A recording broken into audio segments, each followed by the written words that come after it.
she made the dress that she would have.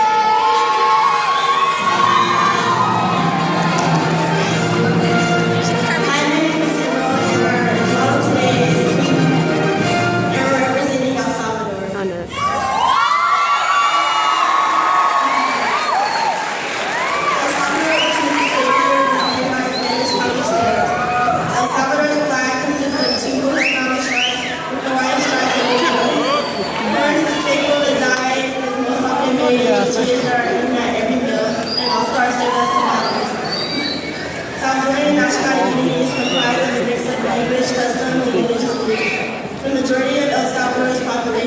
Christians and Roman Catholics.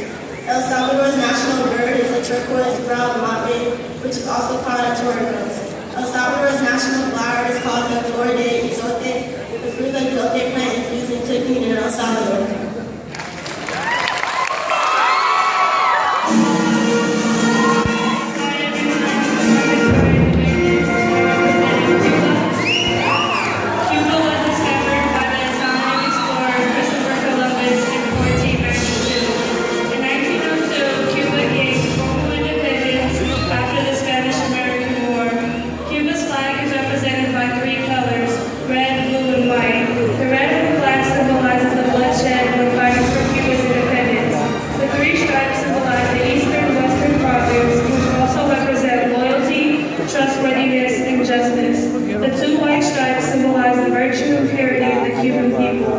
The star on the flag symbolizes the absolute freedom among the Cuban people.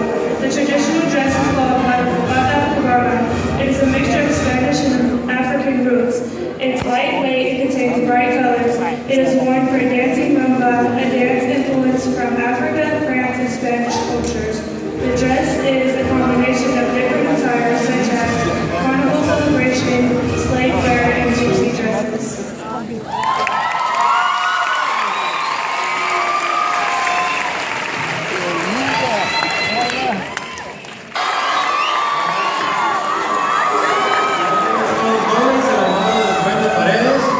The country we'll be talking about is Mexico, which is located in North America. In Mexico, the elote, or the maíz, is one of the most common agricultural plantations, and the nopal is a symbolic figure among the Mexican people, which is also found in the national flag. Another symbolic figure in Mexico is the alcatraces, which are white flowers that originate from Africa, and that the Mexican people fell in awe of its beauty and pure texture. They adopted flower as something personal. The Mexican culture is full of Spanish and indigenous influence. These traditional dresses reflect the country's regionalism, culture, and religion. This particular dress being modeled from the state of Jalisco. Every type of dress can have a different symbolic meaning. While dancing folklorico, the different movement of the dresses can symbolize the waves in the ocean or the breeze in the air of Mexico. They're commonly seen during festivals and during the dance of folklore, and are characterized by bright and beautiful colors, just like this one. Thank you.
Next, España.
A true hero, first of all, a true hero not just from California, from the Valle Central, but in the United States of America. She was born in New Mexico. She grew up just 45 minutes from here in Stockton, California. She got her teaching degree from Delta Community College as well as the University Pacific, the same university I went to, so we're tigers. As a teacher, her students and the parents that she worked with, she realized that farm workers were not being treated right, that they had unfair labor conditions. She wanted to do something about it. There she founded the Community Service Organization, where she helped organize workers. She also founded the Agricultural Workers Association, organizing workers and lobbying politicians for change, for better conditions for workers in the fields. She co-founded the United Farm Workers of America with Cesar Chavez. She's the co-founder, a true hero. She's been awarded many awards, including awards from the White House, but one award in our community here, in the honor of her, we actually named our community center that's connected to Marina Vista Elementary School, the Dolores Huerta Community Center. So without further ado, Ms. Dolores Huerta.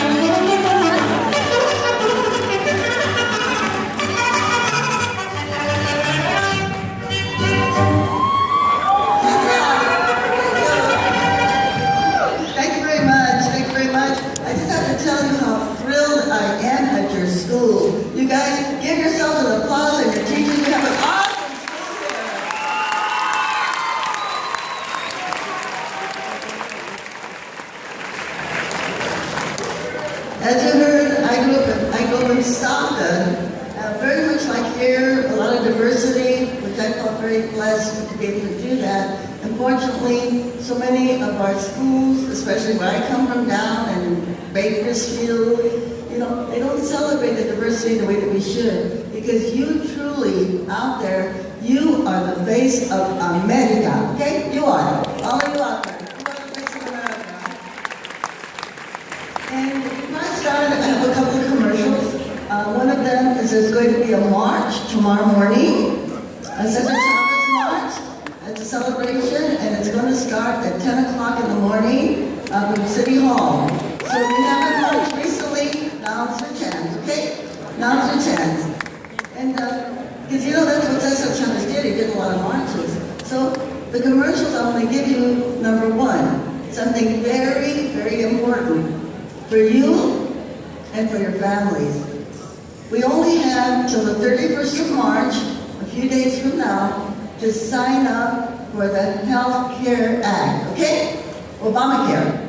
Only a few days left. So I'm going to ask all of you, when you go home, be sure and check with your parents, your neighbors, and your friends to make sure that they signed up. It's not like auto insurance, you know? So we're celebrating Cesar Chavez, and we want to make sure that you go see the movie this coming weekend, because, you know what? If a lot of us go see the movie, that means that they will put it in more theaters throughout the United States of America, not just here in California. We want it to be shown in Texas, and in Georgia, and in New York. So please, go this weekend to see the movie. And I'm going to mention to you a couple of things that you probably will not see in the movie. Why it's important is because the movie shows how farm workers were able to overcome all of the obstacles that were against them. We had to fight the police, we had to fight the judges, we had to fight the growers, the governor of California, Ronald Reagan, the president of the United States, Richard Nixon. All of these people were against us, but we were still able to win. And we were just fighting for basic human rights that the workers needed, like toilets. Farm workers didn't have toilets in the field. They didn't have cold drinking water, you know? And that was exactly what we were fighting for. They didn't have rest periods. So it's important that you see how important it was. And the important thing is how we won. That we won that fight with nonviolence. The other thing I want to say, you just saw that little clip about Cesar right now. But you know, it wasn't quite like that. Because the reason that we were able to do this is because we got a lot of the farm workers. They went to the cities and they spoke to the public, and they got people not to eat grapes. At the end of the day, we had 17 million Americans that did not eat grapes, okay? But it was the workers. You see, Cesar didn't do it all by himself. Cesar was able to get some people just like 18, 19 years old, like some of you, to go out to the cities and talk to people to support the farm workers. So remember that we can't do everything by ourselves, okay? We always need people to help us accomplish the goals that we want. And I'm going to tell you a little story that Cesar used to tell the farm workers, okay? When we were trying to organize the workers, people would say, how are you going to organize the workers? They're poor. They don't speak English. They don't have any money. How are you going to get them together? You know how we did it? We had to remind the workers that you have power. Where's the power? It's in your person. All the power that we need, we have in our person. But we can't do anything unless we all come together to make it happen.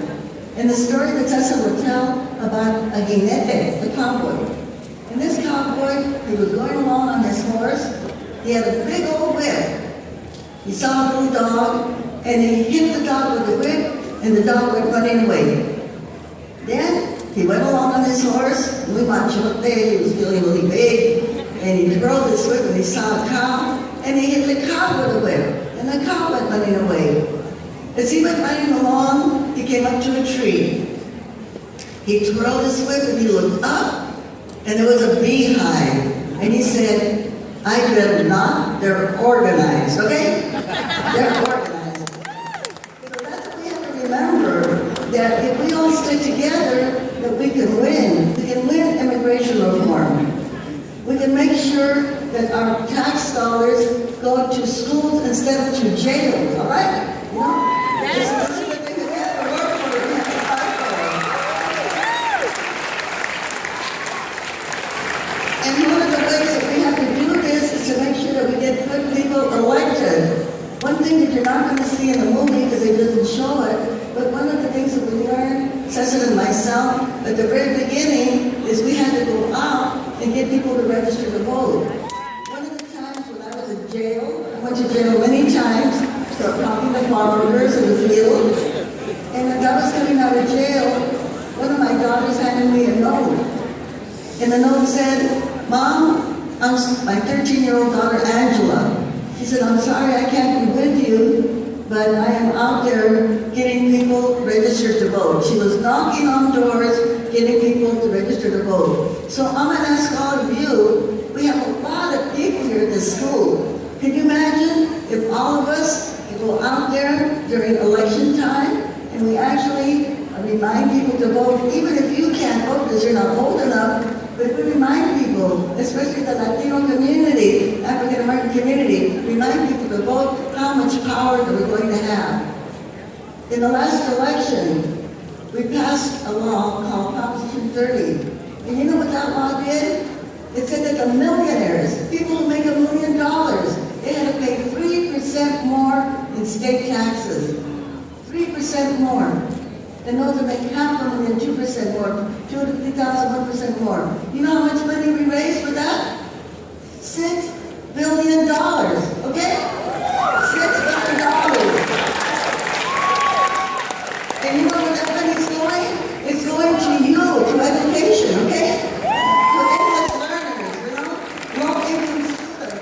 That's where that money is going to foster kids. So that's why it's important to get involved. And then we elect good people to the Board of Education also, like some of the people that you have here in Pittsburgh. Because you know what? We want, like what you had here today, we want that in every school. We want every kid from kindergarten to high school to learn about the contributions of people of color. You know, the fact that this country was built by Native Americans and by African slaves and by people from Asia, Filipinos, Japanese, Chinese, people from Mexico. We are the ones that built this country in the United States of America. And we have to know that.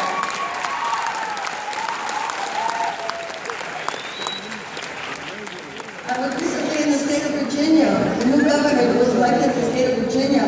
And he said, I'm in the governor's mansion in Virginia, and this is the oldest mansion in the United States, and it was built by Thomas Jefferson.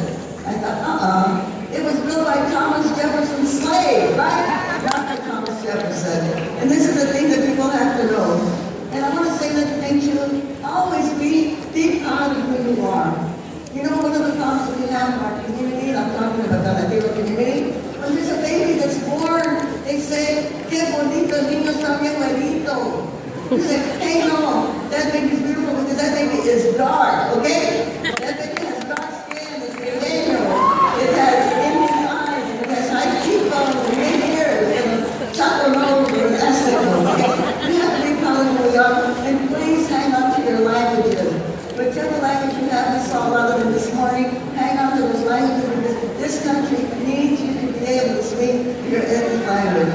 One more thing, to all the women, okay? Special message to the women.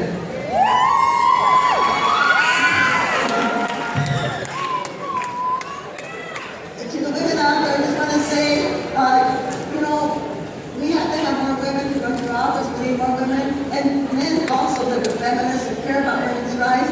You know, we need you in those positions of decision-making powers. And unfortunately, a lot of time women, we think that we're not qualified, right? And they did a study back in one of the East Coast colleges, and they asked all the male students, do you think you're qualified to run for office? 85% of the men said, yes, we're qualified. When they asked the female students, only 30% said they were qualified. Because we have to change the way we raise our women. We have to raise our women to be strong, okay?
Also, we have to support our LGBT community, all right?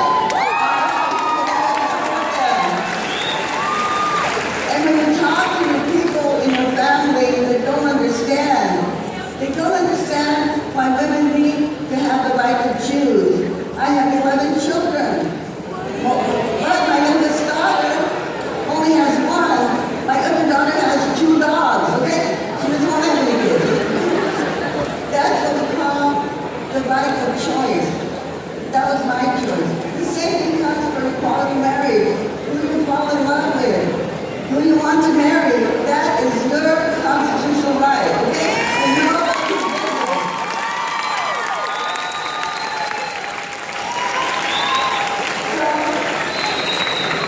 you can remember lo que dijo Benito Juárez. Benito Juárez said, el respeto al derecho ajeno es la paz. Respecting other people's rights is peace, right? Respecting other people's rights, let's remember that. We want to live in peace. The other thing I just want to say is, are we tired of racism? Do we want to end racism? Okay, I'm going to tell you how we do it. A really easy way. A really easy way. We don't want any more people of color to get killed by the police like Oscar Grant. Okay? Okay, this is the way we end it. And I'm going to ask you a question. I'm going to ask all a question. I know you're all very smart students. was here at Pittsburgh High. What is the scientific name of our human race? Somebody shout it out. You guys are really smart. Homo sapiens, right? Homo sapiens. Now, let me ask another question. Where did our human race begin? Africa. Our human race began in Africa. Then what happened, okay? We had our human race began in Africa. They went across the planet. They went to Asia. People got lighter in skin. Came down to the Americas. One of our tribes got lost. They went way up north where it's really, really cold, and they lost their color. Now they have to go to the beach or the tanning salon to get their color back, okay? They lost their color. What does this mean? What does this mean? This means that we are all Africans of different shades and colors, okay? Think about that.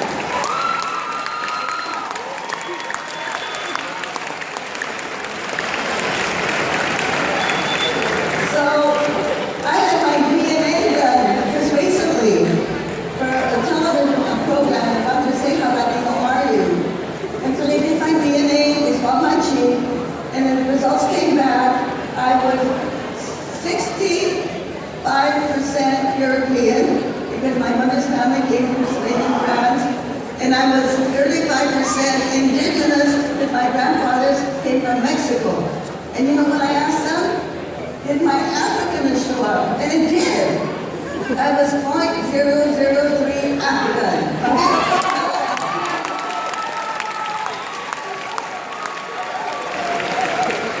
So we can say to all those haters out there,